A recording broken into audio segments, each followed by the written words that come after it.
आप अपना काम करें, विजिलेंस रखें।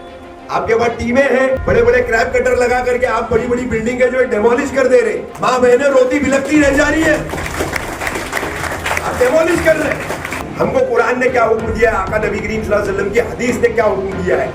10 ग्राहक आपके पास हो जाए, आपका कोटा पूरा हो गया उस दिन का, तो आप पर फर्ज है न कि आने वाला 11वां ग्राहक आप जो सामान बेच रहे उसी तरह का सामान बेचने वाली दुकान पे जो आपकी ही बाजार में लगी हुई है उसके पास भेजो। ये हदीस हम में क्या पैदा करती है? एकता, यूनिटी। मुंबई मुद्दा, हर गली की खबर।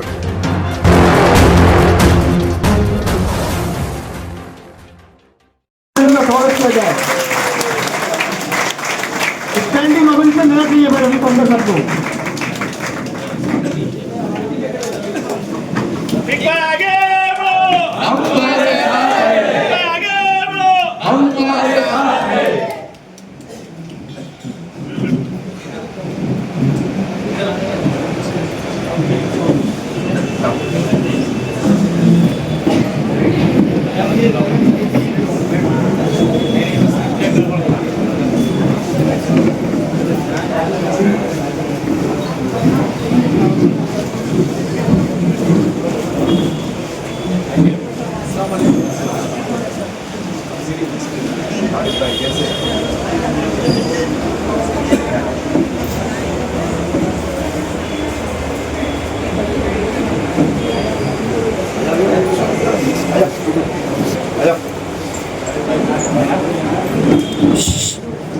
हेलो हेलो, माशाल्लाह काफ़ी बेसब्री से लोग आपका इंतजार करते हैं रफीक भाई, आपकी एक झलक देखने के लिए। अल्हम्दुलिल्लाह आज आपको देख के लोगों के अंदर एक वापस से एनर्जी आ गई है। जितने भी हमारे ऑफिस भाई है बहुत दिन के बाद आप उनके रूबरू हुए और सबकी ये तमन्ना थी, सभी यूनियंस के जितने मेंबर्स हैं, कि रफीक भाई को एक बार बुलाया जाए, उनसे एक बार मीटिंग ली जाए। जो लोगों के अंदर अरमान ठंडे हो रहे थे वो आपको देखते वापस से ताज़ा हो जाता है। अल्हम्दुलिल्लाह हमारे दिल अजीज की शख्सियत जनाब रफीक कामदार साहब का हम तहे दिल से शुक्रिया अदा करते हैं कि आप यहाँ तशरीफ़ लाए और हमारे हॉकर्स यूनियन की जो तरक्की के लिए इन्हीं का हाथ रहा है। मैं इनके लिए एक शेर अर्ज़ करूँगा कि फानूस बन के जिसकी हिफाजत हवा करे, फानूस बन के जिसकी हिफाजत हवा करे, वो शब पर क्या बुझे जिसे रोशन खुदा करे। गरीब नवाज हॉकर्स यूनियन, आप सब लोग बैठे। आज ये यूनियन जो बनी तो ये तमाम जो है इसका क्रेडिट जो है खास करके मैं बोलूँगा। देखिए, कानूनी तौर पर, प्रोसीजर के तौर पर वो सारा काम, वो सारे रास्ते मैंने ज़रूर दिखाए, लेकिन उसको अमली जामा पहनाने का काम हलीम भाई, वसीम भाई, हमारे कुछ हद तक इसरार भाई, जावेद भाई, ऐसे कई तमाम लोग हैं, बाकी तमाम आप साथी लोग हैं। 2019 में जब आप लोगों को वहां पर लगभग 2-3 साल का पीरियड था, बैठने नहीं दिया जा रहा था, बिल्कुल बैठने नहीं दिया जा रहा था, तो उसी वक्त मैंने हलीम भाई, वसीम भाई, इन तमाम लोगों से जब मेरी मीटिंग हुई थी, ये लोग मेरे पास आए थे इस मसले का हल क्या और कैसे किया जाए। तो इसके लिए मैंने कहा था कि देखिए, एक लकड़ी और 20 लकड़ी इकट्ठा होना फर्क पड़ता है। तो सबसे पहले क्या चाहिए? यूनिटी। और अक्सर आप लोगों ने देखा होगा, सुना होगा, जब भी हम लोग इस तरह से मिलते हैं, हमारी कोई मीटिंग होती है, हमारे बीच में बातचीत होती है, तो मैं आप तमाम लोगों को एक ही बात अक्सर समझाता हूं कि आप अपनी यूनिटी सबसे पहले कायम रखो। यूनिटी में आज ये पावर है कि आपका विधायक बोलता है कार्रवाई पीले पट्टे के बाहर, ये आपकी यूनिटी की जीत है।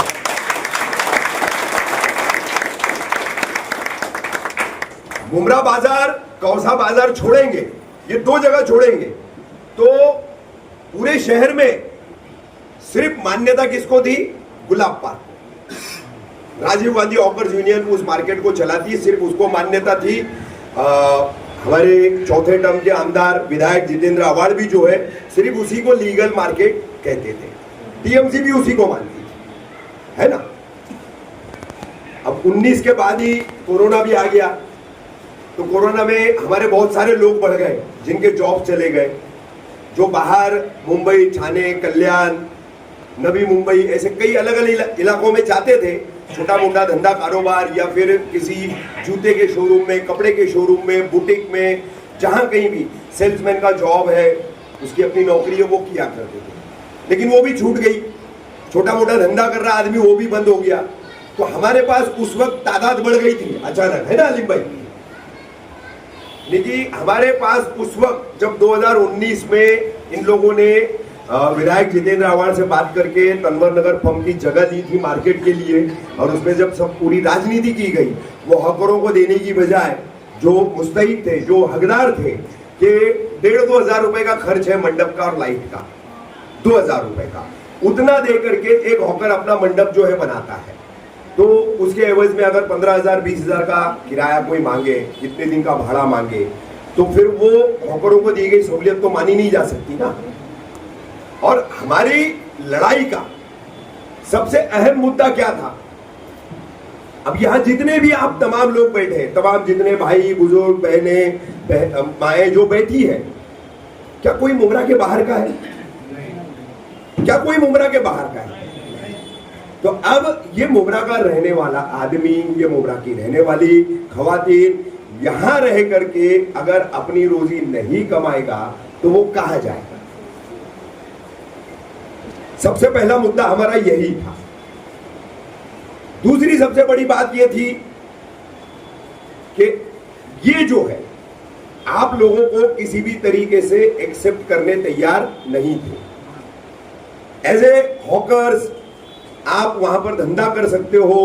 2016 की रोड वाइडनिंग की कार्रवाई 2 बार हुई, साल की शुरुआत में हुई, फिर आखिर में हुई अक्टूबर नवंबर में कुछ। तो ऐसा आलम था कि आप कोई वहां दिखना ही नहीं चाहिए। ठाणे मनपा के जितने भी सहायक आयुक्त यहां आकर गए, जितने भी उपायुक्त यहां आए, और जो भी हॉकर्स के इशू पर बोलता है, तो सबसे पहले मैं वहां पर सभी को एक बात याद दिला देता हूं कि तनवर और नशेमन का जो पट्टा है, जहां पर हलीम भाई है, वसीम भाई है, तो ये पट्टे ने सबसे पहले हॉकर्स प्लाजा में जाकर के बैठने का काम किया, कारपोरेशन को पूरी तरीके से सहयोग किया। आप वो हॉकर्स प्लाजा जो है वो फ्लॉप हो गया, फेल हो गया। ग्राहक नहीं आ रहा है, ग्राहक नहीं आएगा तो कोई अपना माल लेकर महीनों तो वहां बैठ नहीं सकता। महीने 1.5 महीने में लोग जो है लौट करके आए। लेकिन जिन लोगों ने आपके हॉकर्स प्लाजा को कबूला, उसको माना, वहां गए, वहां धंधा नहीं हो रहा है, तो आप जो है उनकी मान्यता जो है वो स्वीकार नहीं कर रहे, उनको एक्सेप्टेंस नहीं दे रहे प्रशासन के तौर पर।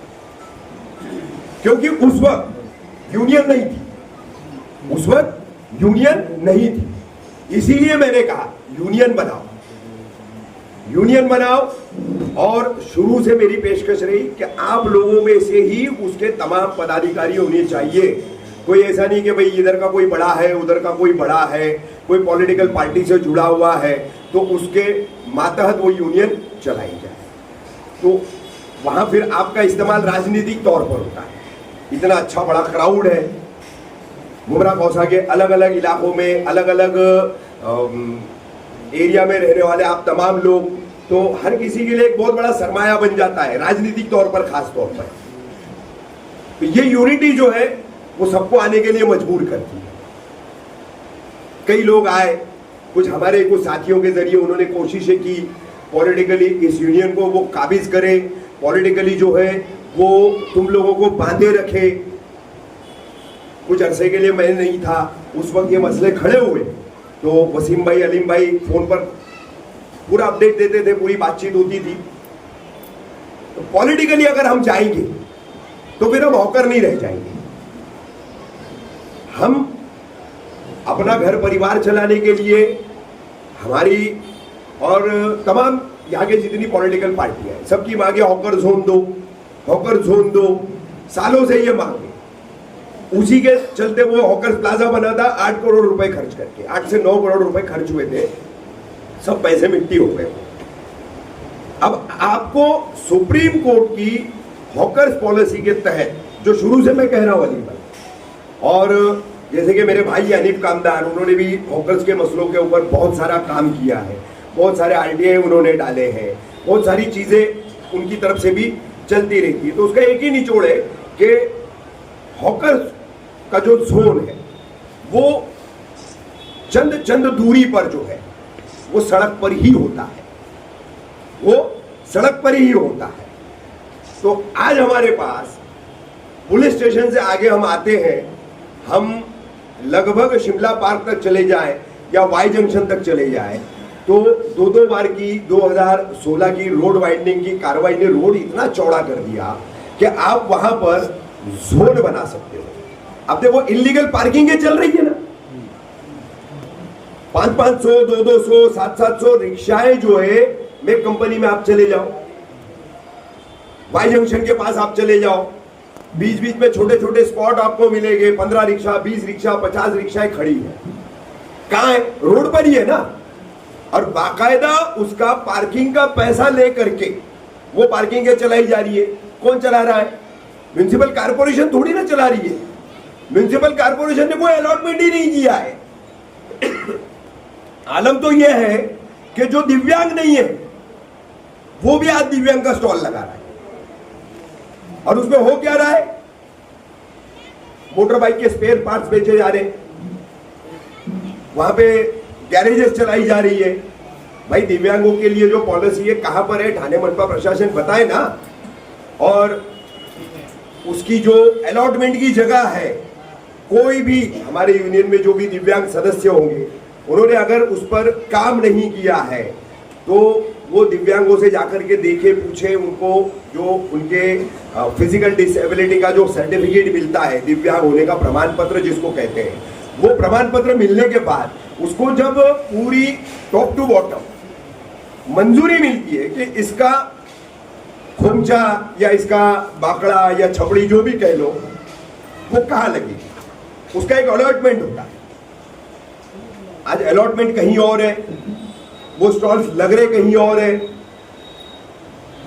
एमएम वैली में चले जाओ आप, कितने स्टॉल्स हैं। अब करप्शन के तहत जैसे आपको परेशान किया जाता है, वैसा जो असल दिव्यांग है उनमें से कई सारे परेशान हो रहे, उनको स्टॉल्स नहीं मिल रहे। जो दिव्यांग नहीं है, जो विकलांग नहीं है, स्पेशल पर्सन नहीं है, उसको स्टॉल्स मिल रहे। ये सिर्फ एक उदाहरण मैंने आप लोगों को बताया कि अगर आदमी एक ही फील्ड में होता है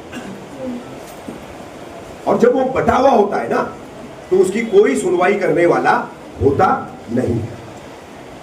ये यूनियन यहां तक लाने में, इतना आप लोगों को सबको जोड़ने में, हलीम भाई है, जावेद भाई है, उनके तमाम साथी है, रहीम भाई है, सभी के नाम तो मैं नहीं ले पाऊंगा, तैयब भाई वगैरह जो है, मतलब दोस्त अपार्टमेंट का पट्टा है, ठीक है, वहाँ पर खाला है, वो आपा है, और ऐसे ये नशेबन में बैठती है आपा, वो आपा आप नशेबन की तरफ लगाते हैं ना। हाँ, तो ये लोग देखिए शुरू से जुड़े, कहीं डगमगाई नहीं, कहीं गए नहीं, किसी की तरफ घूमने का मामला। जैसे कुछ लोग आए बीच में, दोस्त अपार्टमेंट के पट्टे में कोशिशें की, उन्होंने अपने तौर पर कुछ चलाने की कोशिश की, ठीक है, लेकिन कुछ अरसा चला, फिर नाकाम हो गए। तो इंपॉर्टेंट क्या है? इंपॉर्टेंट है आपकी एकता, आपकी यूनिटी। अगर नशेमन के पट्टे में कुछ हो रहा है तो तनवर और दोस्त अपार्टमेंट दोनों पट्टे के लोगों ने मिलकर के नशेमन के अपने भाइयों के साथ में खड़ा रहना। आगे के किसी के पट्टे में कुछ हो रहा है तो बाकी के दोनों पट्टे के लोगों ने, 4 पट्टे थे हमारे पास, किस्मत हमने एक्सक्लूड कर दिया। क्यों कर दिया? सभी लोगों को पता है, सभी लोगों को पता है। अब बीच में फिर एक बार कार्रवाई का जो दौर चला, तो भागकर आए वो किस्मत वाले हमारे पास। भागकर आने के बाद में हमने मदद की। क्यों की? कि भाई हमारे शहर के लोग हैं, हमसे उन्होंने वफा नहीं की, हमसे उन्होंने वफा नहीं की। क्योंकि 2022 का वो वक्त सभी को याद है कि किस्मत के पट्टे से या नईम खान साहब के बंगले से लेकर के कब्रिस्तान के कॉर्नर तक, 2 अपार्टमेंट के पट्टे तक, किस तरह से रॉइड कंट्रोल पुलिस को भेज करके सबको डंडे मार करके काला नीला करके भगाया जा रहा। तो कितनी हमने जद्दोजहद की, राजनीतिक तौर पर, एडमिनिस्ट्रेटिव लेवल पर हमने कितनी बड़ी उस वक्त लड़ाई लड़ी, कितना प्रेशर हमने किस तरीके से बनाया, जिसके बाद उस वक्त के सहायक आयुक्त थे सागर सालूंके और Dhananjay Gosavi executive deputy engineer थे, फिर एग्जीक्यूटिव बने। अब धनंजय गोसावी के नाम से आप कोई भी ऐसा नहीं है जो ना वाकिफ हो। पिछले साल 2 साल में जो आया होगा वो शायद नहीं जानता होगा, लेकिन धनंजय गोसावी ये जो इंजीनियर थे हमारे एग्जीक्यूटिव, उनको सभी जानते हैं। तो वो किस तरह से कार्रवाई करते थे, क्या करते थे, सभी को पता है। अब वो 2022 का मामला होने के बाद किस्मत के तमाम वो हॉकर्स हमारे साथ थे। बैठने मिल गया, चले गए। हमारी अलग यूनियन है, वो 50 आदमी अलग है, वो 50 आदमी अलग है। आप अलग से कुछ देने लेने पहुंचाने के लिए पैसे इकट्ठा कर रहे हो, मुझे कहने की जरूरत नहीं। शुरुआती दौर से जब इसका नाम हमने संघर्ष हॉकर्स यूनियन रखा था, पहला नाम, और संघर्ष को बदल करके फिर गरीब नवाज किया गया, तो संघर्ष के शुरुआती दौर से लेकर अब तक का ये, जब आप लोगों से मैं मिलता हूं, कभी आकर के मैं 2 अपार्टमेंट में मिला हूं, कभी नशेमंद तनवर पे मिला हूं, तो उस वक्त वसीम भाई है, हलीम भाई है, इसरार भाई भी थे, काफी नाराज है बेचारे, ठीक है, अल्लाह उनकी नाराजगी को दूर करे, पुराने साथी हमारे इसरार भाई। लेकिन सोच का कुछ फर्क, समझने का कुछ फर्क, एक टीम है तो टीम को टीम की तरह लेकर चलना पड़ता है। जब से यूनियन बनी अब तक यहां हलीम भाई खड़े हैं, वसीम भाई है, रहीम है, जावेद भाई खड़े हैं, बिलाल भाई है, ऐसे कई लोग हैं जो अक्सर मुझसे मीटिंग करते, कोई भी मसले मसाइल में, तो मशवरे में जो बरकत है, शुरुआती दौर में इनके जिद पर, इनके बिल्कुल फोर्स करने पर 2 साल तक लगभग अध्यक्ष वही था यूनियन का। उसके बावजूद जब हमारी मीटिंग्स होती तो मैं इनसे सामने से सजेशंस मांगता था, इनके सुझाव मांगता था। मैं अध्यक्ष हूं इसलिए मैं कुछ कह दूं, वही करना चाहिए, वही करना पड़ेगा, तो ऐसा भी नहीं होना चाहिए, ऐसा भी नहीं होना चाहिए। और मेरी हमेशा एक ही बात रही है, हलीम भाई है, वसीम भाई है, जावेद भाई है, तैयब भाई है, कई सारे पुराने लोग जो आते जाते हैं, रहीम भाई है, मैं अक्सर एक ही बात पे इनसे अड़ा हुआ था कि मेरे पास वक्त नहीं रहता इतना कि मैं बार बार आ सकूं, तो मैं साथ में हूं, आप लोगों के हर हाल में साथ में हूं। आप लोग अपने में से अध्यक्ष चुनो, प्रेसिडेंट जो है वो अपने में से चुनो, कोई पॉलिटिकल या बाहर का आदमी अध्यक्ष नहीं होना चाहिए, ये मेरी सबसे पहली शर्त। देखिए, एक हॉकर का दर्द कौन जान सकता है, दूसरा कोई जानेगा? अब हमारे साथ में हॉकर बोल करके हमारी बदकिस्मती क्या है कि शहर की ट्रैफिक जाम का ठीकरा हमारे सर पड़ा है ना। ट्रैफिक जाम हुआ नहीं तो चिल्लाना शुरू कर देंगे, फोटो वीडियो सब वायरल होना शुरू हो जाएंगे। हॉकर जिम्मेदार है, हॉकर जिम्मेदार है। अब ये सब्जेक्ट इतना बड़ा है ना मुमरा कौसा की लेवल पर ट्रैफिक जाम का, कि उस पर अगर 2 घंटा कंटिन्यूस में बोलूंगा तब भी कम पड़ेगा, क्योंकि ये मैटर ऑफ मेंटालिटी है। शहर का आदमी सबसे पहले इस शहर की ज्योग्राफी को समझे। ये एक सड़क पर बसा हुआ शहर है, इसको ईस्ट वेस्ट नहीं है, इसको इंटरकनेक्टिविटी बहुत है। लेकिन एग्जिट पॉइंट जो है ना बहुत कम है। अब ये एक ही रोड है, आप दत्तूवाड़ी से शुरू करेंगे, वाई जंक्शन तक चले जाएंगे या खरडी नाके तक चले जाएंगे, तो आपको इस रोड के अलावा बाहर निकलने की दूसरी कोई कनेक्टिविटी है क्या? तो फिर आपको उस सड़क का इस्तेमाल जो है, जो हमारा दीन भी सिखाता है, आका नबी करीम सल्लल्लाहु अलैहि वसल्लम और उनकी हदीसें भी सिखाती है कि हमको सड़क पर चलना कैसे है, हमको सड़क पर चलना कैसे है, गाड़ी लेकर के जाना कैसे है। अब शहर का शहरी रॉन्ग मारना छोड़ेगा नहीं। 2 व्हीलर 3 व्हीलर 4 व्हीलर, पढ़े लिखे लोग, दीनदार लोग, मतलब बाकायदा 5 वक्त का नमाजी बंदा भी ट्रिपल सीट बिठाएगा, चौपल सीट बिठाएगा और रॉन्ग मारेगा। क्योंकि हमको हमारी सोच कैसी है, इनफरादी तौर पर इंडिविजुअली हम हर कोई, मैं मेरे समेत बोल रहा हूं कि मुझको पूरे शहर में सुधार चाहिए, लेकिन खुद में नहीं चाहिए। जब तक मैं खुद में सुधार नहीं लाऊंगा, मैं रॉन्ग चलना छोड़ूंगा नहीं, मैं गलत पार्किंग करना छोड़ूंगा नहीं, मैं किसी को तकलीफ, अरे हमारा दीन कहता है रास्ते का पत्थर उठा करके एक तरफ रखो ताकि उससे किसी को तकलीफ ना पहुंचे, ताकि उससे किसी को ठोकर न लगे। ये हमारा दीन कहता है, ये हमारी किताब, हमारा कुरान कहता है, हमारे आका नबी करीम सल्लल्लाहु अलैहि वसल्लम हमको फरमाते हैं। और हम क्या करते हैं, हम हर्डल बनते हैं और फिर हम एक दूसरे पे ठीकरा फोड़ते हैं। फिर हमारी एक रिक्शा पकड़ने की आदत है मुमरा कौसा वालों की, बीच रोड पर हमको रिक्शा चाहिए।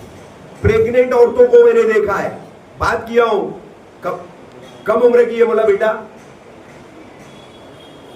ये तुम अपनी जान का खिलवाड़ कर रही हो, बीच रोड पर रिक्शा में बैठ रही हो, अगर चलती गाड़ी आ गई तुमको टक्कर मार दी, तुम 2 जान से हो, क्या होगा? अपनी जान की परवाह नहीं, बीच रोड पर रिक्शा खड़ी करके उतरना है। अगर वो रिक्शा वाला बाईं तरफ ले लिया तो उसने गाली खाना पक्का, क्योंकि हमारा तो शहर पटेलों का है ना, पटेलों का शहर है, हर कदम पर, हर गली, हर नुक्कड़ पर एक पटेल मौजूद है।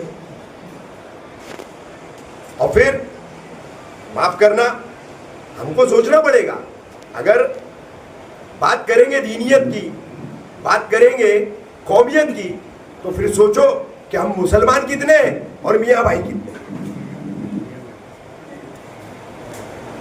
तो बहरहाल ट्रैफिक का जो ठिकरा हमारे सर पर फूटता है, कितना जद्दोजहद करके हमने अपने लिए वो पीला पट्टा जो है वो उसकी हद एक मंजूर करवाई।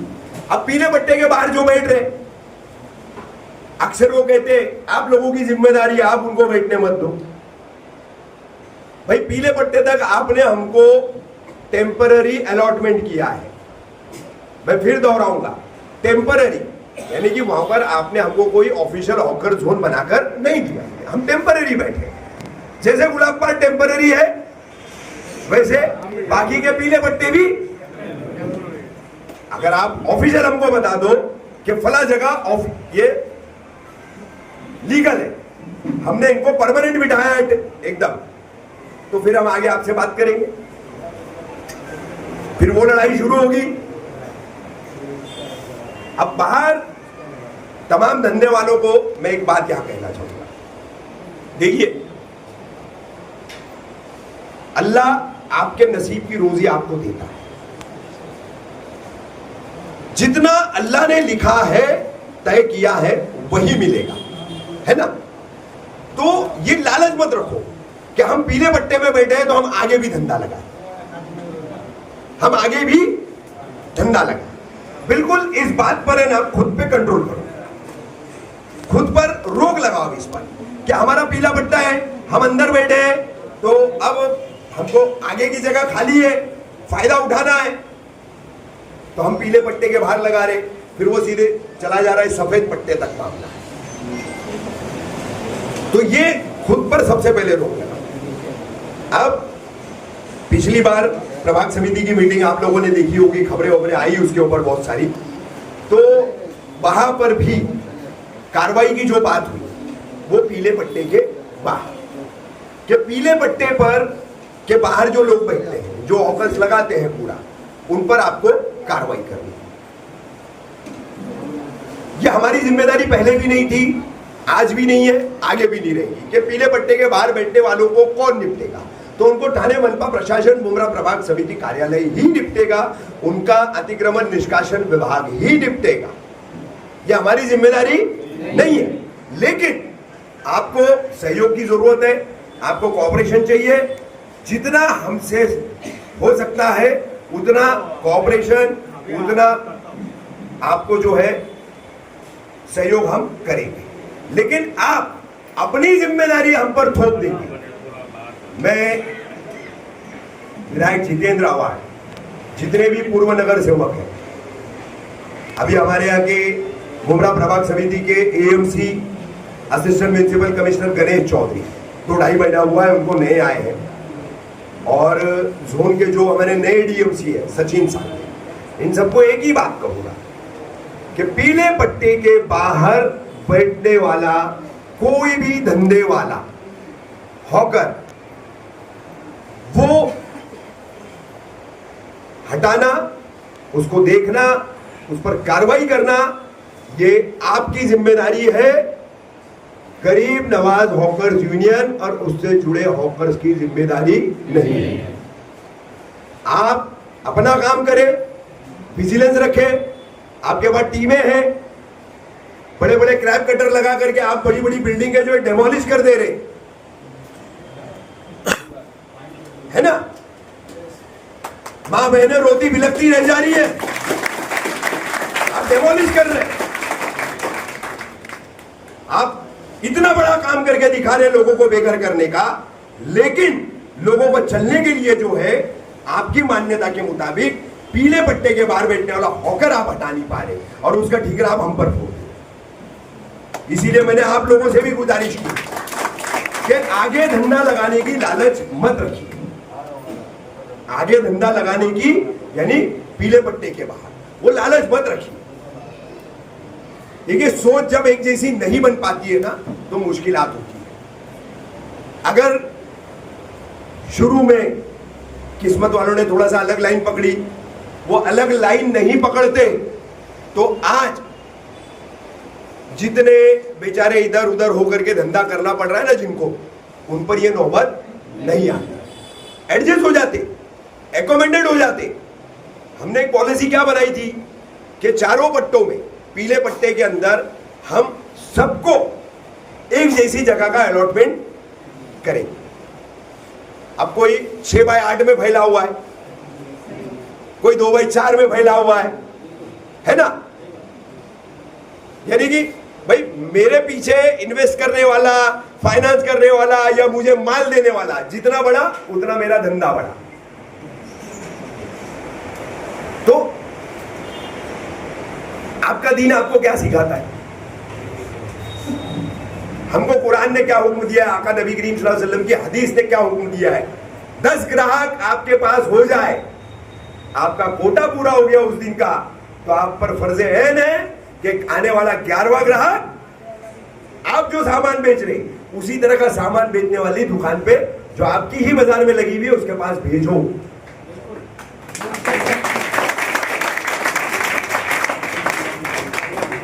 ये हदीस हम में क्या पैदा करती है?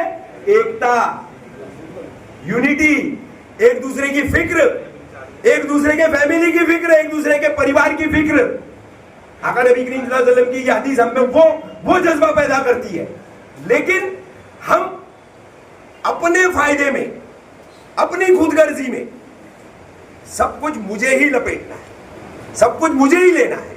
क्या ले जाओगे यार? माँ पेट नंगा पैदा होते, कफन और मसाला जो लग के जाता है ना, खुशबू लग के, वो बोनस है। बाकी क्या ले जाएंगे? कोई चीज नहीं ले जा पाएंगे।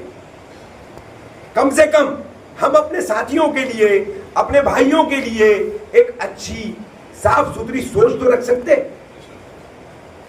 और वो साफ सुथरी सोच नहीं रखोगे तो ये एका कायम नहीं रहेगा।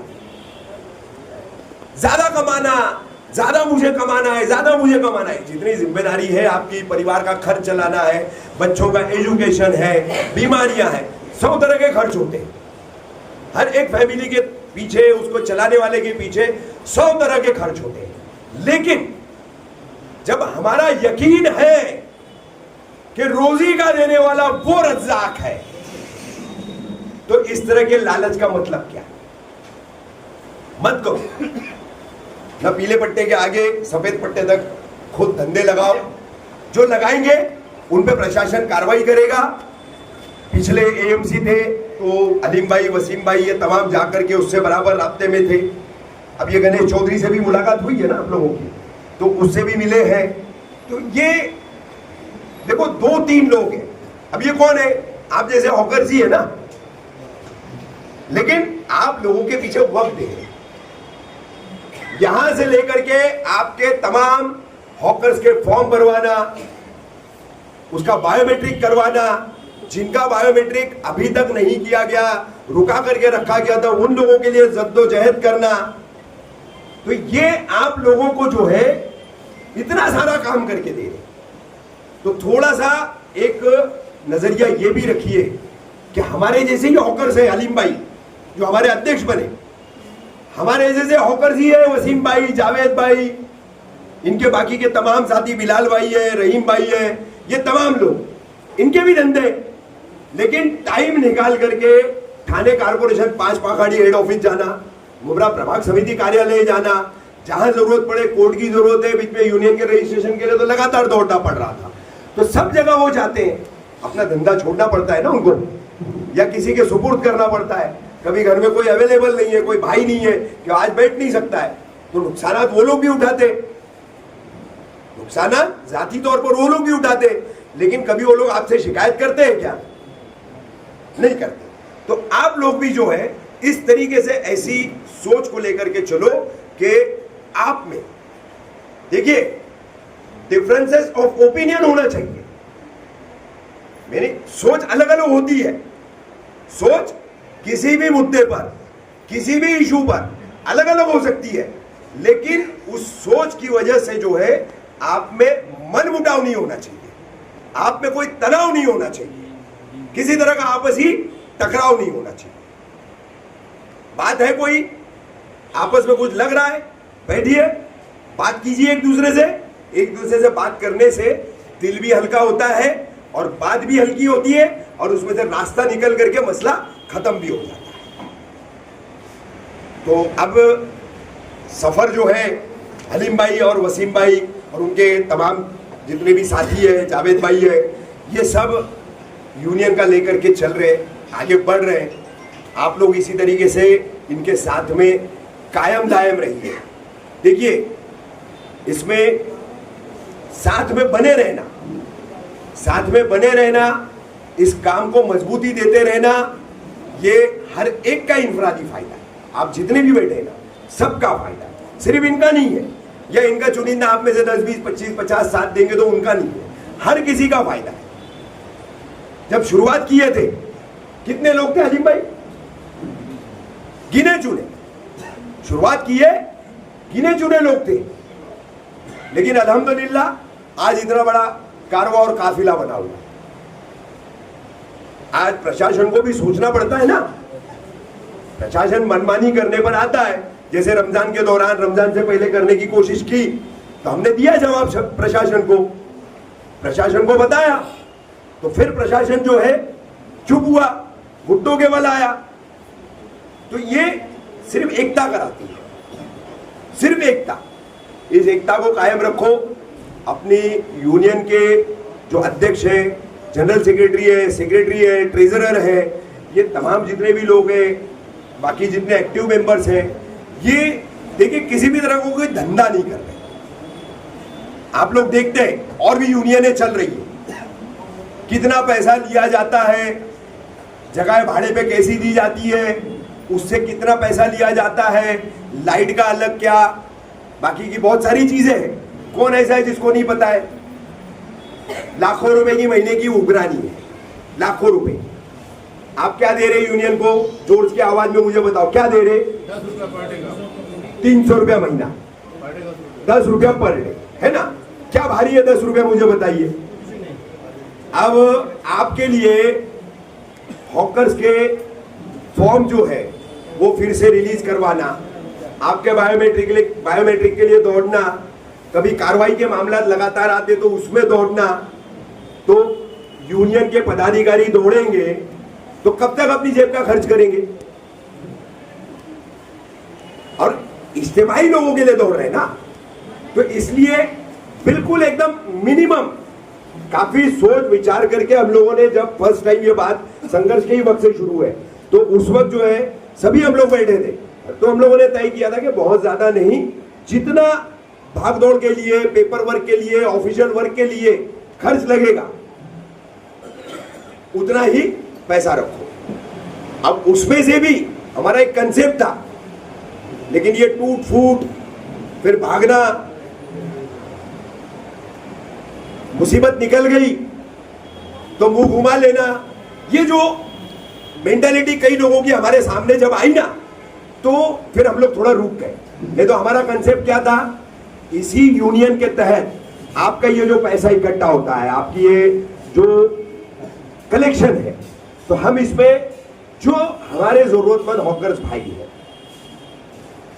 सिर्फ रिफंडेबल कंडीशन पर उसको लोन देने का हमारा एक कंसेप्ट था कि भाई किसी को 10,000 की जरूरत है, आज कुछ वजूहात से घर में कोई बीमार पड़ गया, उसके पीछे 4 पैसे उसके ज्यादा खर्च हो गए, उसके पीछे जो है कुछ अचानक अखराजात ज्यादा आ गए, तो आज माल लाने के लिए पैसा कम पड़ रहा है, नहीं है, तो ऐसे उस हॉकर्स को यूनियन की तरफ से लोन दिया जाए। उसकी एक टाइम लिमिट रहेगी, उतने टाइम लिमिट में उसने वो पैसा लौटाना है, उस पर किसी तरह का कोई सूद, उस पर किसी तरह का कोई प्रॉफिट बिल्कुल नहीं। आपने 10 लिए हैं, आपको 10 ही लौटाने हैं, ये हमारा कंसेप्ट था, लेकिन हम अमल में ही नहीं ला पाए। क्यों नहीं ला पाए? कि बहुत सारे लोगों ने, बुरा मत मानिएगा, आप ही लोगों में से कई लोगों ने जो है ना, वो पीठ में छुरा घोंपने वाला काम किया। कई लोगों ने ऐसी हरकतें की जिसमें एक बड़ा, सबसे पहला बट्टा किस्मत कॉलोनी का है। मुसीबत आती है, कार्रवाई होती है, दौड़ाया जाता है, बैठने नहीं दिया जाता है, उस वक्त आप बराबर जो है पहले संघर्ष, अब गरीब नवाज इस यूनियन के पास आते हो, और जब बैठ जाते हो, रोजी रोजगार से लग जाते हो, तो आप भूल जाते हो। अब हम में से कई लोग हैं, जगह दूसरे को दे दिए, आप अचानक वापस आ रहे, हमको जगह वापस दो, हमको जगह मिलनी चाहिए। कैसे देगा? आपने खुद दे के गई ना, वो जगह आपने खुद दे दी, तो वो कैसे देंगे आपको वापस? कईयों को आगे आना है, कईयों को आगे आना है, मैं पीछे हूं, मैं पीछे हूं, धंधा नहीं होता है, धंधा नहीं होता है, यानी कि तुम्हारा अल्लाह पे भरोसा, तुम धंधा नहीं होने का रोना रो रहे हो। इसका मतलब है कि तुम्हारे को यकीन ही नहीं है कि अल्लाह तुमको रोजी देगा। सब्र नाम की भी कोई चीज है जिस पर अल्लाह ने, आका नबी करीम सल्लल्लाहु अलैहि वसल्लम ने फरमाया कि बिल्कुल सब्र की रस्सी को मजबूती से थामे रहो। बहुत सारे इख्तलाफात हुए, बहुत सारी चीजें हुई, बहुत सारे मामलात हुए, कितनी सारी चीजें हुई, हाँ हलीम भाई, तो हमने सब्र का दामन नहीं छोड़ा। इंटरनल डिफरेंसेस भी हुए, इख्तलाफात हुए, लेकिन उसको झगड़ों की शक्ल कभी नहीं दी गई, न लेने दी गई। बैठो, आपस में बात करो, एक दूसरे को एक दूसरे की गलती बताओ, आप यहां गलत हो, आप यहां गलत हो। देखिए, गलती बताने पर कोई बड़ा नहीं बन जाता, और गलती मान लेने पर कोई छोटा नहीं बन जाता। कोई इस तरह का जो है इज्जत हतक वाला या नीचा दिखाने वाला मामला नहीं है ये। भाई हमको समझना है, ठीक है, मुझसे भी कुछ गलत हो रहा है तो मुझे कोई बताता है ये देखो ऐसा ठीक नहीं है, समझ में आता है, हाँ सही बता रहा है आदमी, तो मानना चाहिए ना उस बात को, एक्सेप्टेंस करना चाहिए उसका।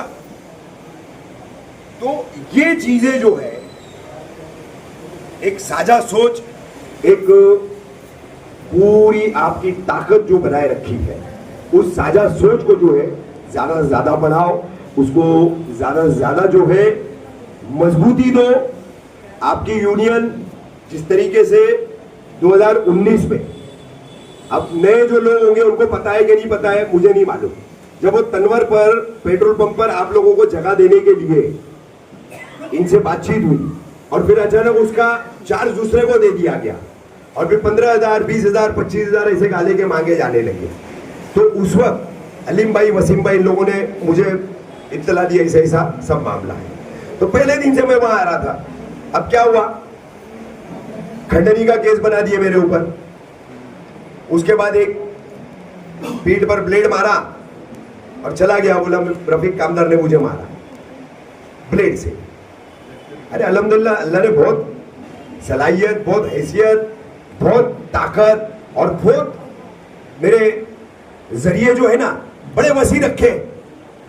बड़ी बात से तो इस्तेमाल करने पर आऊं तो बहुत कुछ साफ कर सकता हूं, बहुत कुछ, लेकिन कभी उन रास्तों पर चलने का सोचा नहीं, क्योंकि ये झगड़ा कोई मेरा जाति झगड़ा नहीं है। मेरा कहना इतना ही है, मेरे शहर के लोग हैं, ये हमारे शहर के लोग हैं, इनका हक बनता है। ये कहीं कल्याण, मुलुंड, घाटकोपर, विक्रोली, भिवंडी जाकर के धंधा नहीं कर सकते, ये यही धंधा करेंगे। आप हॉकर जोन बना के नहीं दे पा रहे हो, ये आपकी कमी है, आपकी गलती है, इसलिए आज उनको वहां बैठना पड़ रहा है। अब आपने टेम्पररी हमको पीला पट्टा अलॉट किया है, तो आप जल्द से जल्द जो है जोन बनाने की तैयारी करें, उसका इंप्लीमेंटेशन करें। क्योंकि मैंने जैसे बताया, पुलिस स्टेशन से लेके वाई जंक्शन तक हम अगर देखेंगे, आप शमशाद नगर के बाद देखिए कितना बड़ा डीप पट्टा है, उसके सामने तबेले के पास देखिए कितना बड़ा डीप पट्टा है, जैसा हमारा 2 अपार्टमेंट का डीप पट्टा है। ऐसे कई जगह है, कई जगह है। आप ऑफिशियली वहां पर पार्ट पार्ट में हॉकर जोन दे सकते हैं, लेकिन मसला क्या है, देने की नीयत नहीं। अभी देखो वो चौपाटी बनी रेती मंदिर में, पिछले हफ्ते मेरे को खुलासा हुआ, मैं चौंक गया एकदम। यानी कि लगभग 500-600 करोड़ रुपए बजट की वो चौपाटी बन रही है, जो बेहयाई और बेशर्मी का अड्डा बनते जा रही है। क्या हो रहा है वहां? फैमिली जा सकती है क्या? जा ही नहीं सकती। कोई बाल बच्चेदार आदमी, कोई औरत अपने बच्चों को लेके, अपनी बेटियों को लेके जा ही नहीं सकती। बहरहाल अब वो चौपाटी में जो पूरा 3.5 किलोमीटर का पट्टा था, उसमें से 1 किलोमीटर एक्सक्लूड कर दिए, छोड़ दिए। वो छोड़ दिए, बोले वो उनकी जमीनें थी ना, ये थी ना, वो थी ना, ऐसा करके छोड़ दिए। मैंने ऑफिसर को पूछा, ऑफिशियल ऑर्डर बताओ। संजीव जायसवाल के टाइम का, जिसने रोड वाइंडिंग करके सारे हॉकर्स बिल्कुल साफ करने की एकदम यहां पर मुहिम चलाई थी। तो बोले नहीं, ऑफिशियल ऑर्डर नहीं। वो जाओगे आप तो अब वहां पर वो बाहर लगी हुई गाड़ियां छोड़ दीजिए, फूड कार्ट जितने लग रहे हैं ना, हाथ गाड़ी है या वैन वगैरह में खाने पीने की चीजों का धंधा वहां जो लग रहा है, जो बाहर की छपड़ियां, वो नहीं, वॉल के अंदर आप देखो इंडियन स्ट्रीट फूड, फिर इसका कंटेनर, उसका कंटेनर, इसका ऑफिस, उसका ऑफिस। तो भाई चौपाटी बन रही है या क्या बन रहा है? तो करप्शन इनको हर जगह करना है, और इसी करप्शन के तहत ये आपके हॉकर जोन पर पिछले 20 साल से काम नहीं कर पाए। तैयारी रखिए, अब बारिश जैसी खत्म होगी तो अलीम भाई है, वसीम भाई है, जावेद भाई है, तैयब भाई है और रहीम भाई वगैरह, जितनी भी अपनी पूरी टीम है, इंशाल्लाह बारिश के बाद हम DMC, encroachment demolition, zone DMC और कमिश्नर और फिर एमएलए जितेंद्र होगा, ये 4 लोगों से हम लोगों को इतनी ही तादाद में जाकर के मिलना है, और मिल करके हमारे यूनियन के लेटरेट पे हम मांग करेंगे कि भाई जल्द से जल्द आप हॉकर जोन बनाने की प्रक्रिया शुरू करो। ये हमेशा का झंझट, आज कोई साल 2 साल की तो बात नहीं है ना।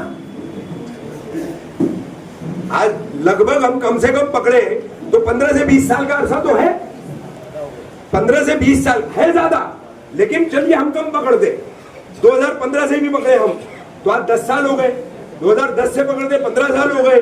आप हॉकर जोन दे ही नहीं पा रहे हो साहब। जब आप हॉकर जोन दे नहीं पा रहे हो तो हमारे जिस हॉकर भाई के पास 900 रुपए की पावती है, 100 रुपए के फॉर्म की पावती है, तो कानून बोलता है आप उस पर कार्रवाई नहीं कर सकते। उसने बाकायदगी से 100 रुपए का फॉर्म आपसे खरीदा, आपके विंडो से, वो आपको भरकर के उसने अपने डॉक्यूमेंट्स के साथ सबमिट किया। उसके लिए जो प्रोसेसिंग फी है वो फीस 900 रुपए की उसने अदा की, उसके बाद उसकी पावती है। अब 900 रुपए की पावती देने के बाद आपने लीगल हॉकर्स उसको बनाने के बाद, डिक्लेयर करने के बाद, लगभग कितने हॉकर्स की लिस्ट है वो हनीम भैया आप लाए? नहीं, ऑल ओवर थाने मनपा 6-7 हजार, कुछ 7 हजार के करीब है ना, कुछ 7 हजार के करीब कुछ है पूरे 9 प्रभाग समितियों की। अब हमारे मुमरा में कितने बता रहे वो? 89। अब 89 तो हमारे अकेले एक दोस्त अपार्टमेंट के पट्टे में आ जाते। हाँ, तो आगे तनवर है, नशेबन है, किस्मत है, फिर गुलाब पार्क है, फिर अब तो मित्तल गेट तक आ गया सब मामला। भाई ठीक है, देखो जरूरत है आदमी को, कहीं नहीं मिलता है जहां दिखेगा कि मैं यहां खड़ा हो सकता हूं, मेरा माल बेच सकता हूं, मेरे बाल बच्चों के लिए 2 रोटी यहां कमा सकता हूं, तो वो करता है। अब वो पट्टे में तो आप देखो कितने मतलब ऐसे लोग बैठे हैं बेचारे कि मतलब वो जूनी पुरानी चीजें भी वो लोग बेच रहे हैं। ठीक है, ये काम अब हमको करना है कि बारिश जैसा ही खत्म होती है, अगस्त महीना ये जाता है, तो हम सितंबर में पूरी तरह से हॉकर जोन 2 का हल्ला बोल करेंगे।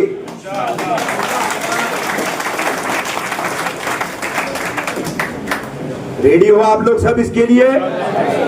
जोरदार एकदम आवाज के साथ रेडी है? हॉकर जोन लेंगे इंशाल्लाह। कैसा है देखिए, अब आप में से कितनों के पास सर्टिफिकेट जो है मिला हुआ है, कितनों के पास नहीं है। जब हम हॉकर जोन की मांग करेंगे ना, तो फिर दोबारा हम बायोमेट्रिक सर्वे ला सकते हैं। हम बायोमेट्रिक सर्वे कब ला सकते हैं?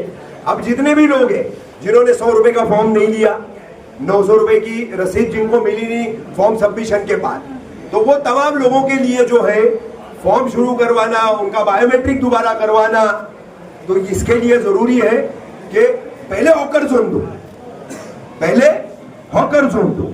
अब खुद बोला जाता है, जैसे पाम रिवेरिया का प्रोजेक्ट है, वो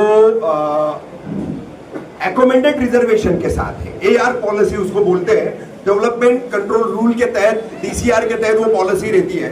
तो वहां पर एक मार्केट बनेगा, तो वो मार्केट जो है ना, वो हॉकर जोन नहीं है, ये मैं अभी साफ कर देता हूं आप लोगों को, वो मंडई है, मंडई। आपने क्रॉफर्ड मार्केट की मंडई देखी है? क्रॉफर्ड मार्केट की, या आप मुंबई में अलग अलग सबब में गए होंगे, तो एक सब्जी, मसाला, मच्छी, चिकन, हर चीज जो है एक ही जगह पर बना करके उधर, जैसे ठाणे में आप चले जाओगे गांव देवी मंडई है,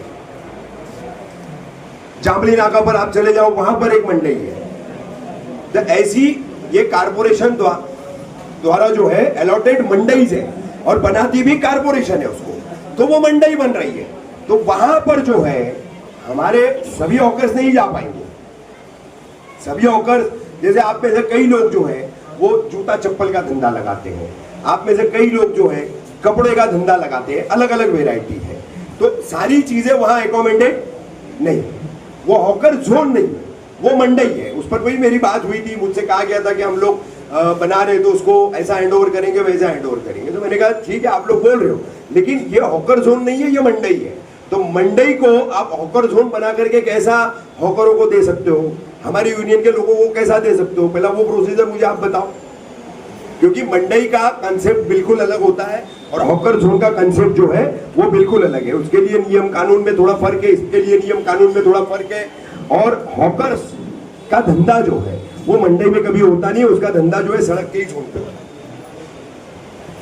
इसमें जैसे मैंने आप लोगों को पता नहीं होगा तो रिपीट कर दूं, सुप्रीम कोर्ट के गाइडेंस पर, ऑर्डर पर हॉकर्स पॉलिसी बनी, जिसमें सुप्रीम कोर्ट के साफ तौर पर ऑर्डर्स थे, डायरेक्टिव्स थे कि एक कामकाजी आदमी, अभी तसव्वुर कीजिए आप में से कोई डेली मुंबई जाता है काम पर, रोजाना मुंबई जाता है, सुबह ट्रेन पकड़ता है, रात को ट्रेन पकड़ करके लौट कर आता है, 9-10 बजे उसको घर लौटना होता है।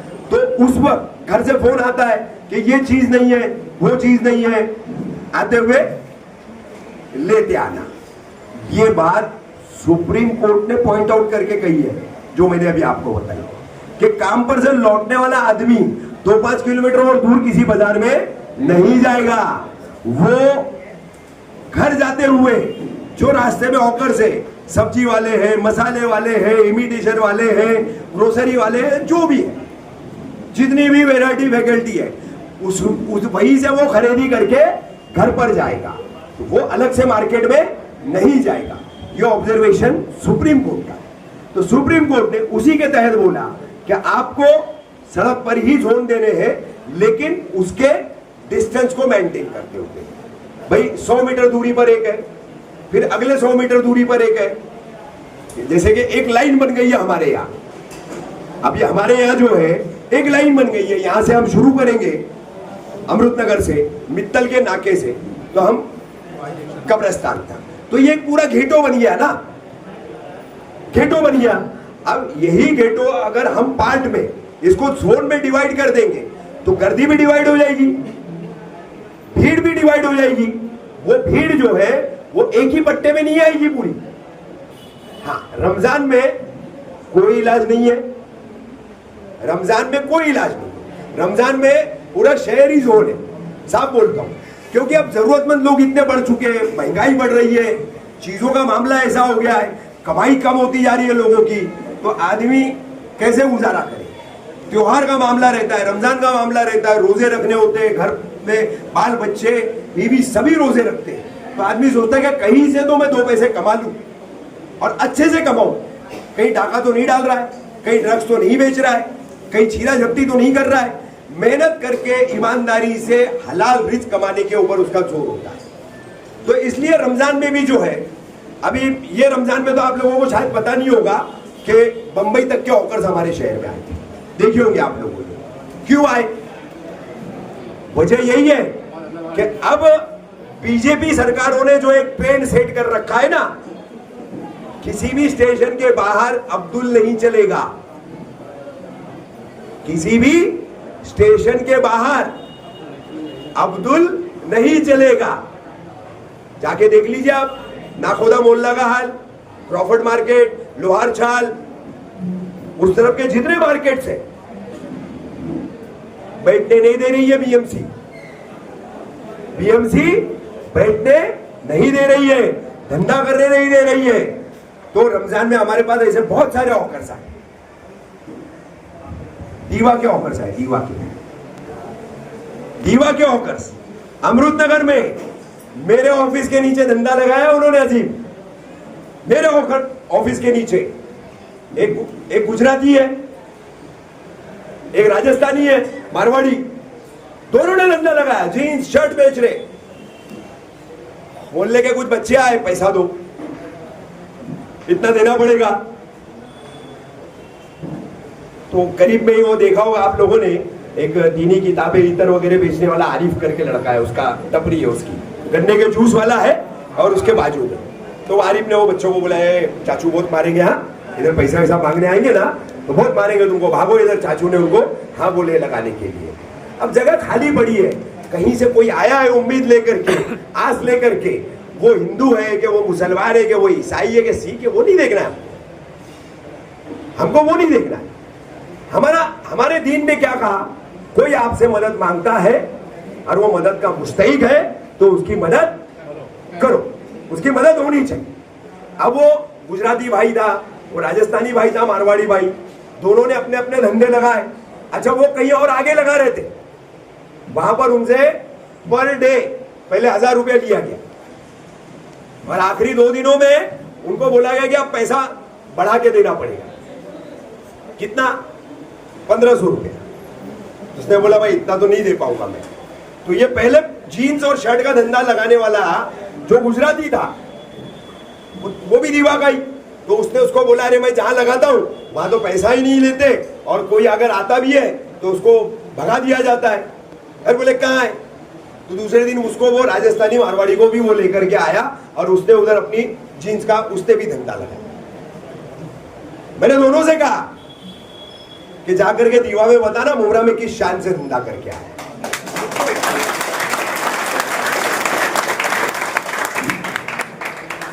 मुसलमानों का गढ़ बोलते हो तुम मुमरा को, हाँ, और बहुत हिकारत की, बहुत गलत तरीके से, बहुत नेगेटिव और ग्रे शेड्स रख करके हमारे शहर को, यहाँ बसने वाले तमाम मुसलमानों को तुम पेश करते हो। उन्हीं की आबादी में जाकर के हम कितनी शान से धंधा करके आए ये दीवा में बताना जरूर।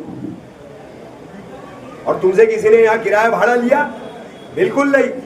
तो रमजान जो है, कहने का मतलब ये था कि इस रमजान में मैंने जो ऑब्जर्वेशन किया तो बंबई के बहुत सारे हॉकर्स आए। क्यों आए? आज मजबूरी है उनकी, बहुत सी जगह मुंबई में उनको, मुंबई में जो है वहां धंधा करने नहीं दिया जा रहा है। बिल्कुल जो एक पूरे देश में मुसलमानों के खिलाफ एक नैरेटिव सेट करके, एक परसेप्शन सेट करके, जिस तरह से मुसलमानों को गलत ठहराने की, गलत बताने की जो एक मुहिम सी चला रखी है रूलिंग पार्टी ने, उससे जुड़े हुए जितने राइट विंगर ऑर्गेनाइजेशंस हैं, इन सभी ने, तो ये चीजें जो है आज तुम्हारा रोजगार सिक्योर भी नहीं है, इस बात को भी ध्यान में रखो। रमजान में कहा कि आपके भाई लोग आए, एक इंसानी भाई भी है, और जितने भी आपके कलमा को भाई आए होंगे वो दीनी भाई मुंबई से आए। अब ये सोच रखो कि हमारे शहर में हम धंधा कर रहे हैं, तो हमारे जैसे और जितने भी हैं उन सभी को भी बिल्कुल किसी को तकलीफ दिए बगैर, ट्रैफिक को जो है अड़चन किए बगैर, किसी तरह का कोई इशू क्रिएट किए बगैर हम सभी को जो है साथ में लेकर कैसे चल सकते हैं। हम सभी का नहीं कर सकते, 100% नहीं कर पाएंगे, वो सिर्फ करने का काम अल्लाह की जात का है। किसी में भी इतनी ताकत नहीं है कि इनफरादी तौर पर एक रफीक कामदार 10,000 का भला कर देगा, 5,000 का भला कर देगा, नहीं। ये सिर्फ सुई के नोक बराबर या नाखून बराबर की कोशिश होती है, और इसी कोशिश को फिर सबको मिलकर के आगे बढ़ाना होता है। और उसी तरीके से हलीम भाई, वसीम भाई, जावेद भाई, तमाम बाकी रहीम भाई और ये तमाम लोग जो है, इन लोगों ने आपको जोड़ने का काम किया। इस एका को कायम रखो, आगे वक्त और करवटें लेगा, वक्त आगे और करवटें लेगा। अभी बता दूं, जैसे मैंने बोला 25 बिल्डिंगें टूटी, कितनी? और उसी पट्टे में फिलहाल 100 बिल्डिंग का और नंबर है। 100 बिल्डिंगें, कहां जाएंगे लोग? लोग कहां जाएंगे?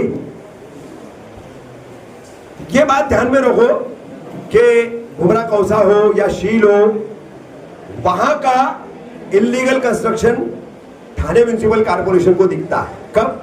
बन जाने के बाद। आदमी परिवार रहने के लिए आ गया उसके बाद, क्योंकि जब बन रहा है तब तक जो है हरिहरे गांधी बापू की झालर जो है आंखों पे चढ़ी हुई है, तो उस झालर के पार कुछ दिखता ही नहीं है। अब वो झालर हाईकोर्ट ने उतारी है तो तुमको देखना चाहिए ना, फिर आंखें खोल करके। अब मैं यहां देख रहा हूं तो मैं पूरे हॉल में देखूंगा, तमाम लोग बैठे हुए लोगों को देखूंगा। ऐसा नहीं कि मैं सिर्फ यहां 4 लोगों को देख रहा हूं या वहां 4 मेरी बहनों को देख रहा हूं, ऐसा नहीं है ना। तुम देख रहे हो तो फिर ठाणे सिटी का पूरा इलीगल कंस्ट्रक्शन, कलवा प्रभाग समिति का, जिस दीवा प्रभाग समिति में आपने शील पट्टे में 25 बिल्डिंगें अभी तक गिराई, तो उसी दीवा प्रभाग समिति में जो 27 नंबर वार्ड है, 28 नंबर वार्ड है, 29 का अलग है पार्ट, उसके इलीगल कंस्ट्रक्शन का क्या हाईकोर्ट का आदेश उनके लिए नहीं है?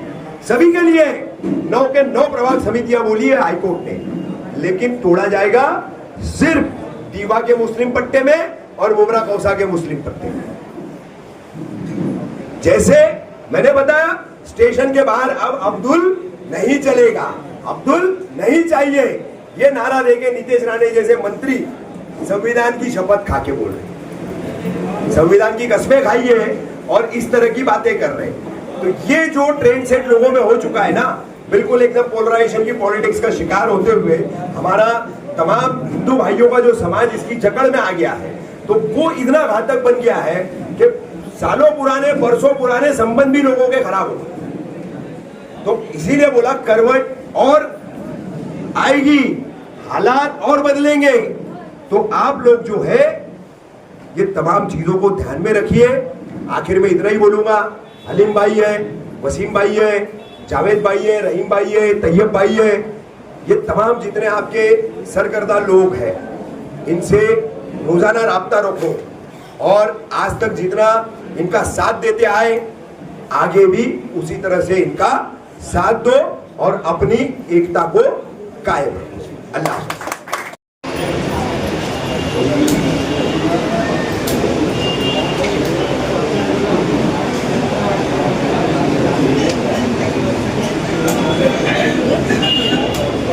अस्सलाम वालेकुम।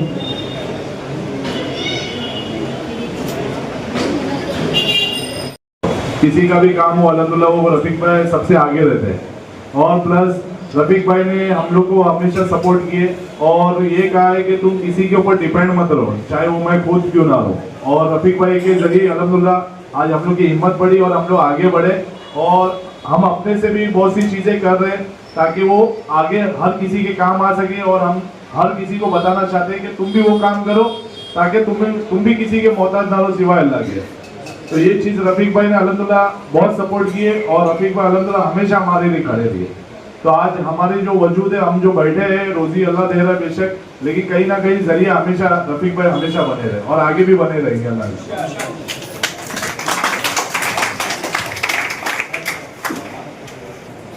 थोड़ा सपोर्ट रहा है तो माशाल्लाह हमेशा से रहा है।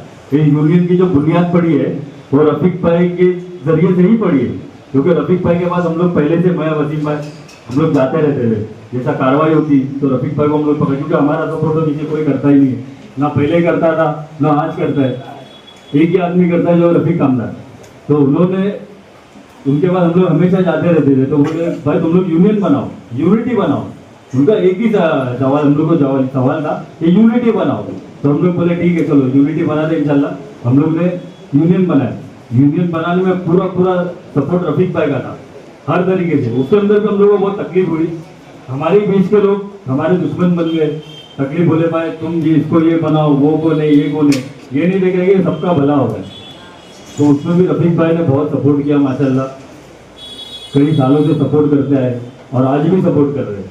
कुछ भी कर लेता। 19 दिन कार्रवाई हुई फरवरी के अंदर, जो हमारे उस्मान भाई ने बताया कि 19 दिन किस तरीके से कार्रवाई हुई। तो रफीक भाई को हमने जब भी कॉल किए या जब भी उनसे टाइम मांगे तो रफीक भाई ने अपना काम छोड़ के हम लोगों को टाइम दिए और हमारा काम किए। कभी भी ये नहीं बोले मेरे पास टाइम नहीं है या बाद में आओ, ऐसा कभी नहीं किए। अल्हम्दुलिल्लाह उनको अच्छा लगे। देखिए कैसा है, ये जबान से मैं बोल रहा हूँ, ये तो मैं जबान से बोल रहा हूँ, ये अल्लाह बेहतर जानते हैं कि हमारे लिए और शहर के लिए रफीक भाई ने क्या नहीं किए। देखिए ऐसा है, वो पत्रकार तो है लेकिन वो सोशल वर्कर है। असल सोशल वर्कर जो बोलते हैं ना जिसको, वो रफीक भाई है। उनको बोलते, क्योंकि हर मुद्दे पे वो खड़े रहते। या रिक्शा वाले का कुछ मसला हो तो रफीक भाई खड़े होते, या शहर का किसी बिल्डिंग का मसला हो तो रफीक भाई खड़े होते, या मुसलमान का कोई मसला हो तो रफीक भाई खड़े होते। और इसकी सजा उनको मिलती है। उनको झूठे केसों में फंसाया जाता है और झूठे केस फिट किए जाते हैं। तो इंशाल्लाह हम आज जो प्रोग्राम रखे रफीक भाई के सत्कार का, तो इंशाल्लाह आप सभी को मालूम रहेगा या नहीं मालूम तो मैं बता देता हूँ कि आज जो प्रोग्राम रखे तो मेरे को ऐसा लगता है ये ज़रूरी है। ऐसे लोगों को सत्कार करना चाहिए और सत्कार करने की वजह ये है कि उनको लगना चाहिए कि नहीं हमारे लिए, मतलब मेरे लिए भी कोई है जो मतलब समझता है। मेरी खड़े रह के पूरी ट्रैफिक का वो करी थे, मगर हमारे से कंट्रोल हो गया। मगर सबको गाई थी कि हमको जाना है, हमको जाना है, हमको जाना है। और सबसे बड़ी बात यह है ट्रैफिक में कि एम्बुलेंस, जो एम्बुलेंस फंसी है उसको निकालना अपना काम है, क्योंकि वहाँ कोई ना हवलदार रहता ना कुछ रहता है। कम से कम 5-6 बार मैंने खुद अपने इससे निकालो एम्बुलेंस को, नसीमन से लेकर सनवर तक 7-8 लोग। अल्लाह ना करे कभी उसमें अपनी भी फैमिली आ सकती है, कभी खुदा ना खास्ता बहुत ज़्यादा इश्यू हो सकता है ट्रैफिक का।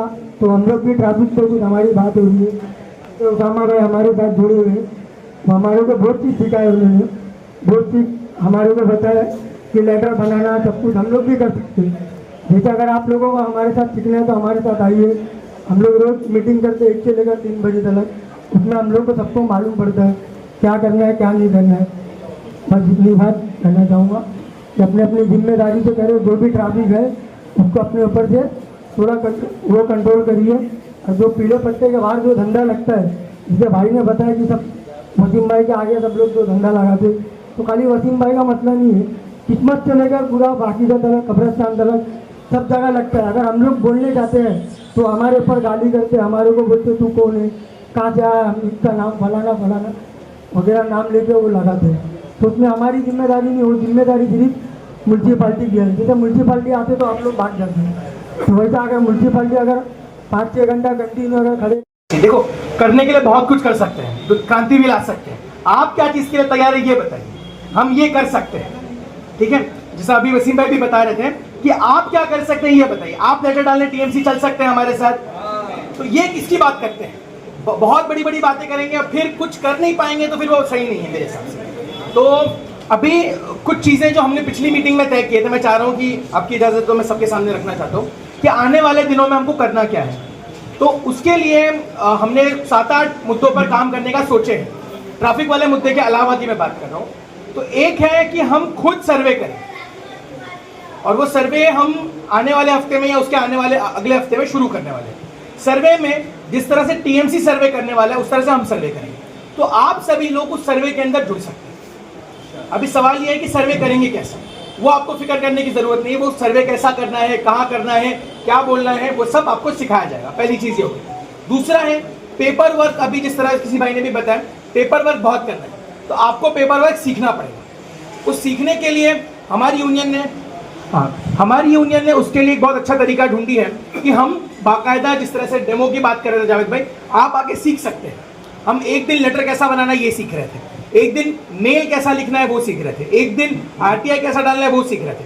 तो ये सब चीज़ें एक एक करके हम सीख रहे हैं। जावेद भाई को आप पूछ सकते हैं कि उनका कैसा एक्सपीरियंस रहा है, आप इनको पूछ सकते हैं भाई को कि कैसा उनका एक्सपीरियंस रहा है। तो ये सब चीज़ें बुनियादी चीज़ें हैं सीखने की। आप में से अभी ये बताइए, अगर कल हम 1 बजे ये क्लास रखते हैं तो फिर आप में से कितने लोग आ सकते हैं सीखने के लिए, ये बताइए। ये इसका जवाब से सब साबित होगा कि कौन कितना दिलचस्पी ले रहा है, कौन कितना जज्बे वाला है और कौन क्या कर सकता है। अगर कल हम 1 बजे आपको यूनियन का काम सिखाने के लिए बुलाना चाहते हैं, आप में से कितने लोग आएंगे, हाथ उठाएं। जगह कम पड़ जाएंगी, जगह कम पड़ जाएगी, बहुत अच्छी बात रखी। तो कल हम फिर करते हैं, फिर हम कल करेंगे, हम मिलेंगे, हम सीखेंगे। और अगर मुझे लग रहा है कि भाई ये जितने लोगों ने हाथ उठाए हैं उनमें से सिर्फ 2-3 लोग आ रहे, तो फिर तो थोड़ा सोचने वाला सवाल है अपने लिए। तो ये चीज़ हो गई, सीखेंगे। दूसरा है अभी फिलहाल जो लड़ाई की बात तो अलीम भाई कर रहे थे फॉर्मेट का, किस तरह से हम हजारों की लाखों की तादाद में लोगों से ये फॉर्मेट भरवा के टीएमसी तक पहुंचा पाए, इसके लिए आप लोगों के पास क्या सुझाव है बताइए।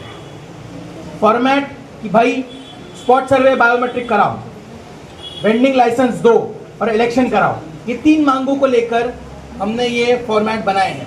इसको लाखों तक लोगों तक लेके जाने का हमारे पास क्या तरीका है, आप लोगों में से मैं सुनना चाहूँगा। खासतौर पे पीछे इस तरफ जो बैठे, इस तरफ जो औरतें बैठी हैं उनसे भी, कि क्या तरीका है जिससे हम ये हजारों लाखों लोगों के पास ये लेके जाएं और हमारा काम हो पाए। सामने भी लोग बोल सकते हैं, ऐसा कुछ नहीं, मैं रोक नहीं रहा हूँ किसी को बोलने से। हाथ उठा के बोलिए, हिम्मत करके बोलिए, गलत लग रहा है गलत बोलिए, कोई मसला नहीं, सुनेंगे सबकी बात। करके हम लोग कर सकते हैं सभी काम, बेहतर है। एक दूसरे से कांटेक्ट, जैसा कि आप हैं, आपके कोई पहचान में लोग हैं जो आपको लग रहा है हॉकर है, या एक और बात, सिर्फ भी हॉकर नहीं, आम इंसान भी कर सकता है, जरूरी नहीं हॉकर। आपके भाई है, आपकी बहन है, उसको आप बोल के लेटर भरवा लीजिए और खुद जाके भर दीजिए 5 पकड़ी पे, मामला खत्म। एक तरीका हो सकता है। और क्या हो सकता है बोलिए? मेल के जरिए, व्हाट्सएप के जरिए। बिल्कुल, मेल के जरिए, व्हाट्सएप के जरिए। उसको लेके कौन जाएगा, कब जाएगा, कैसे जाएगा, ये अगर आप बता पाए या कोई भी बता पाए कि वो करना कैसे है, एक दूसरे से बता दे। सबने मैंने उनको बताया और इन्होंने मेरे को लेटर बना के फिल करके दे दिए, भर के दे दिए। अभी इसको मैं टीएमसी के पास कैसा लेके जाऊँ? जिम्मेदारी लेने तैयार है कुछ लोग अपने में से?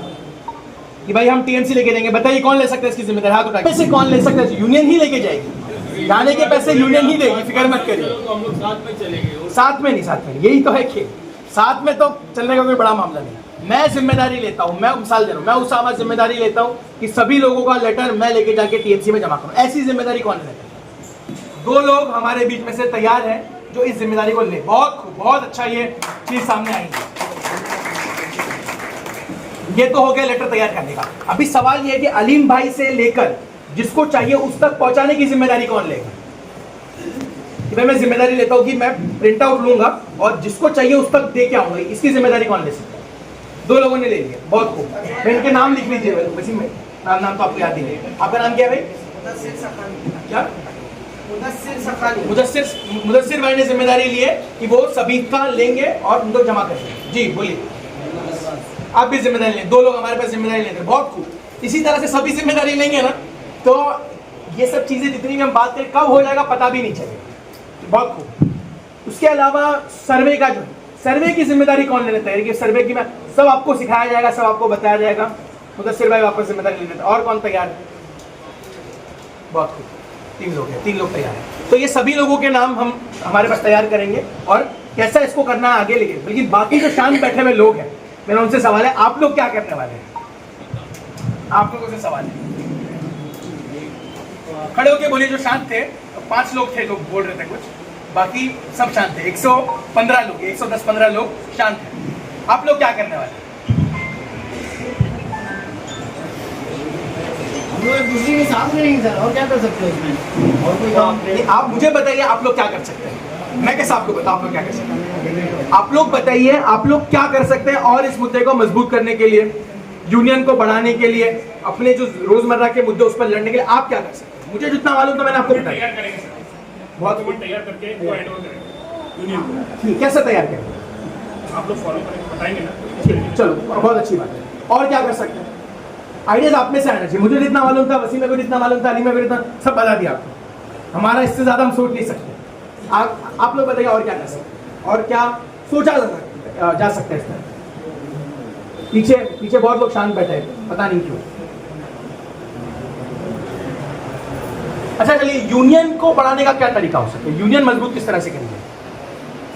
मेंबर और कैसे जोड़े जाए ये बताइए।